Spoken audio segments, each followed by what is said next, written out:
Hello guys, അപ്പോൾ ഇന്ന് നമ്മൾ ബലിയിടാൻ വേണ്ടിയിട്ട് പഞ്ചവടി അമ്പലത്തിലേക്ക് വന്നേക്കാണ് കേട്ടോ. ഇന്ന് എൻ്റെ അമ്മമ്മയുടെ ശ്രാദ്ധമാണ്. അപ്പോൾ അമ്മയ്ക്ക് ബലിയിടാൻ വേണ്ടിയിട്ട് വന്നതാണ്. അപ്പോൾ അമ്മ ബലിയിടാൻ വേണ്ടിയിട്ട് ഇതാ കുളിക്കാനൊക്കെ ആയിട്ട് പോയി.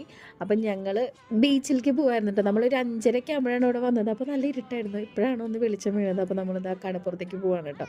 പോണ വഴുത ഒരു ഐസ്ക്രീം വേണ്ട. അപ്പോൾ പാച്ചു അവിടെ ഭയങ്കര ബഹളം ഐസ്ക്രീം വേണമെന്ന് പറഞ്ഞിട്ട് അങ്ങനെ ഇതാ നമ്മൾ നടന്നുകൊണ്ടിരിക്കുകയാണ് കേട്ടോ ബീച്ചിൻ്റെ സൈഡിലേക്ക്. പശുവിന് ഉറക്കമൊക്കെ വരുന്നുണ്ട്. ആ ബീച്ച് ഭയങ്കര ഇഷ്ടമാണ് കേട്ടോ അവർക്ക്. അങ്ങനെ നമ്മളിതാ കടപ്പുറത്തെത്തി. അപ്പോൾ ചെറിയ തിരകളൊക്കെ വരുള്ളൂ. അപ്പുറത്ത് നിന്ന് ഇതാ ചെറിയ ചെറിയ ബോട്ടുകളൊക്കെ വരുന്നുണ്ട് കേട്ടോ. അങ്ങനെ അവിടെ നിന്ന് ഇവർ ഭയങ്കര ബഹളം ഞണ്ടൊക്കെ ഉണ്ടായിരുന്നു ഇവിടെ. അപ്പോൾ ഇവർ ഈ ഞണ്ട് ഈ മാളത്തിലേക്ക് പോകുന്നതൊക്കെ നോക്കി ഇരിക്കായിരുന്നു കേട്ടോ. പിന്നെ വെള്ളത്തിലൊന്നും ഇറങ്ങി കളിച്ചില്ല. വേറെ ഒന്നുമല്ല, ഇവിടെ ഇങ്ങനെ അസ്ഥി കൊഴുക്കുന്ന കാരണം അതൊക്കെ ഇങ്ങോട്ട് തിരിച്ച് ഡെപ്പോസിറ്റ് ചെയ്യണം. അപ്പോൾ അതുകൊണ്ട് നമ്മൾ ഇറങ്ങി കളിച്ചില്ല. പിന്നെ നേരെ അമ്പലത്തിൽ വന്ന് പ്രസാദമൊക്കെ വാങ്ങി അങ്ങനെ അവിടെ നിന്ന് ഇറങ്ങി നമ്മൾ ഫുഡൊക്കെ കഴിച്ചു തിരിച്ചു വരികയാണ് കേട്ടോ. അപ്പോൾ ഇന്നത്തെ വീഡിയോത്തിലുള്ള വീഡിയോ ഇഷ്ടമായി ലൈക്ക് ചെയ്യുക, ഷെയർ ചെയ്യുക, സബ്സ്ക്രൈബ് ചെയ്യുക. ബൈ.